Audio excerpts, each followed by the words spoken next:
ልጁ ምንም ላይ ተኝቶ ማለት ይችላል። እሺ ከመጣ ያለ ነበር ፈጣሪ ማስተዋይስት ሌላ ምን ይባላል? እሺ አስተኛው ሰው እንዴት በልጁ አንገቱ ቀስ ታንገላታው ያደርገው እኛ ጓደኛ መስሎን ችግር የለውም። አሁን በእንቅልፍ ልቡ ምንም አያውቅም። ይተኛና ሲነቃ ፊቱን አጥቤ እዚህ ትሆናለህ እሄዳለሁ ካለ ይዘሽ ትሄጃለሽ፣ እዚህ እሆናለሁ ካለ እዚህ ይሆናል ማለት ነው። ጨረስን። እንደኔ ማን ነው እስኪ አብርሽን አይቶ የተገረመ? የአብርሽ አስተያየት ለሩታ ያለው ነገር ማን ነው? በቃ እኔ እንጃ። እስኪ ልብ ብላችሁት ልጁ እያየ ይመስላችኋል እንጂ እሱ አይኑ ሁሉ ማን ላይ ነው ያለ? ሩታ ላይ። እንግዲህ ውሽሚት ፍዝዝ ብላ ቁዝዝም ብላ ሀሳብ በሀሳብ ሆና ሀሳብ በሀሳብ በቃ ሀሳብ ውስጥ ገብታ ጭው ብላለች እኮ። የለችም እዛ ጋር እኮ ቀፈዋ ነው ያለ። በቃ መቼ ከመቼ ወደ ሩታ ሊመለስብኝ ነው እያለች ማለት ነው። ማለት አቤላም አብርሽ ያለበት የነገራት እርግጠኛ ነኝ ሩታ እንድትመጣ ያደረገችው ውሽሚት ናት። ለምን እንደሆነ ታውቃላችሁ? እንግዲህ አብርሽ ከልጁ ጋር ቢዚ ነው፣ ለሷ ጊዜ አልሰጣትም። በዚህ አጋጣሚ ሩታ ከሱ ጋር እንደምትቀራረብ ታውቃለች። ያንን ስለማትፈልግ ልጁ አብርሽ ጋር እንዲቆይ ፍላጎት የላትም ውሽሚት ማለት ነው። ስለዚህ ሄርሜላ ፍላጎት ስለሌላት ነው አቤልም ያለበት የነገራትና። አሰላሙ አለይኩም ወራህመቱላሂ ወበረካቱ። ውድና የተከበራችሁ የለልት ቤተሰቦች ሰላም ሰላም ብያለሁ። ሰላማችሁ ብዝት ይበለልኝ። እንዴት ናችሁ? ደህና ናችሁ? የኔ መልካም ውድ እህቶቼ አላህ ይጠብቃችሁ ባላችሁበት። መጥተና ላይክ፣ ሼር፣ ሰብስክራይብ እያደረጋችሁ አበረታቱኝ። እንግዲህ ሰብስክራይብ እያደረጋችሁኝ አይደለም፣ ላይክ እያደረጋችሁኝ አይደለም። አንዳንዶቻችሁ ኮሜንት እንኳን አጽፉ። ምን ሆናችሁ ነው እንዴ? ኧረ እኛንም አየት አርጉን እንዴ! እኛንም ደገፍ አርጉን። ምን ነው ተው እንጂ ተው፣ እንተሳሰብ፣ እንተዛዘን። ለማንኛውም ወደ ገደለው ስንገባ እንግዲህ አብርሽ የሩታ ልጅ ወስዶባታል። ልጁን እሱ ጋር ሩም ይዞት መጥቶ ነበረ። እንግዲህ ያለበት ሩም አታውቅም ነበረ ሩታዬ ማለት ነው። ስለዚህ ያለበት ሩት አቤል ነግሯት ነው ሩሙ ድረስ የመጣችው። ሩም ላይ ደግሞ ኤርሜላና አቤል እንደመጡ መጀመሪያም ጠርቷቸው ነው የመጡት።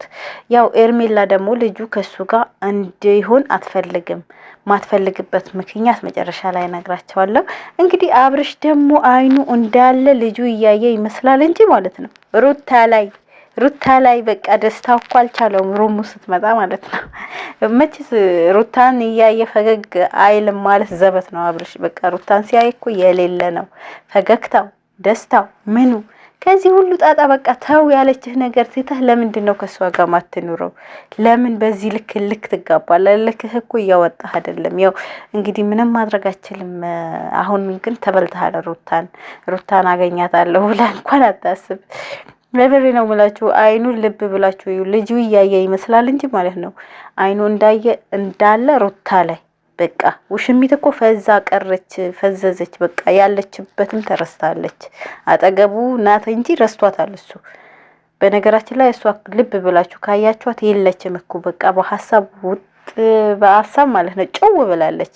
አብርሽ መቼ በመቼ ተወኝ በቃ ወደ ሩታ ሊመለስብኝ ነው እያለች ሀሳብ በሀሳብ ሆናለች። ልጅቷ ሀሳብ ሊገላት ነው ማለት ነው። በቃ ሀሳብ ውስጥ ስምጥ ብላለች። ሰው አላወቀላትም እንጂ በነገራችን ላይ ያለበት ሩም አቤል እንዲናገር ያደረገችም ኤርሜላ ናት። ምክንያቱም ልጁ ከአብርሽ ጋር እንዲሆን አትፈልግም። ምክንያቱም በልጁ ስበብ አብርሽና ሩታ ስለሚገናኙ አብርሽ ጋር ሩታ መምጣቷ እንደማይቀር ስለምታውቅ በቃ ልጁ እንዲሄድላት ነው እንጂ የምትፈልገው ኤርሜላ ልጁ ከአብርሽ ጋር እንዲሆን አትፈልግም። ስታስመስል ነው እንጂ ማለት ነው።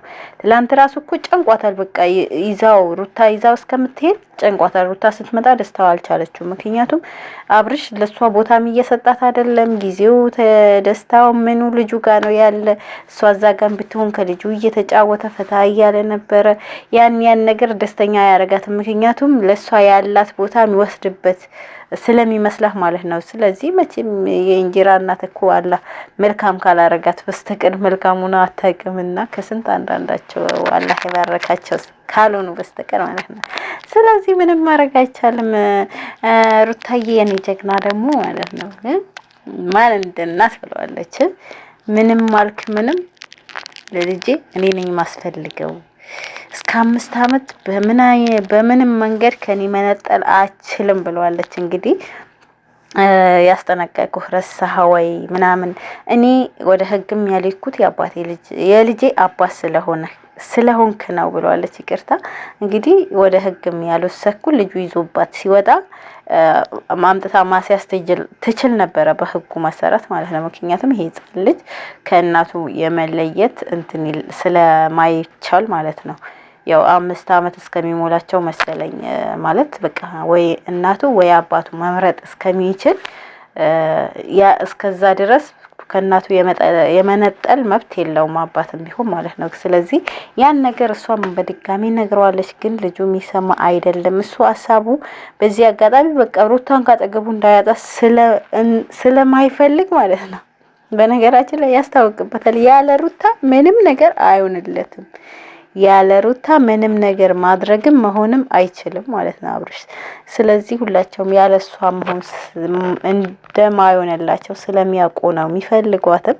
እንግዲህ አንቺም በርቺ፣ መልካም እናት ነሽ፣ እውነትሽን ነው። ዛሬ ነው ወይ አባትነት የታወቀ ብለዋለች። እንግዲህ አርግዛ እስከምትወልድ ድረስ ዞር ብለህ አላየሃትም ነበረ። እንግዲህ ዛሬ ልጄ ብትል ማንም አንተን አይልህም። እንደዚህ ያረኩት በአንድ ቀን አንተ ይሄ ሁሉ አስተማርኩ ስትል እንኳን ትንሽ እንኳን ሸማይዝም። ልጁ ለቀቀ እንዲያምሩ የምር አምሮ ለቋል እንዴ እኮ ነው የምትሉ ከንግግሮች እኮ ግርም ነው የሚሏቸው ህፃን ልጅ። ለማንኛውም ውድ ቤተሰቦች የነበረን ቆይታ ይሄን ይመስላል። ወርቅ የምትፈልጉ ሳውዲ ሁሉም ቦታ እዘዙን እናደርሳለን፣ በትዕዛዝ አለን ማለት ነው። ወሰላሙ አለይኩም ወራህመቱላሂ ወበረካቱ። ላይክ፣ ሼር፣ ሰብስክራይብ ማድረጋችሁ እንዳትረሱ። እንደዚህ የሚያምሩ ወርቆች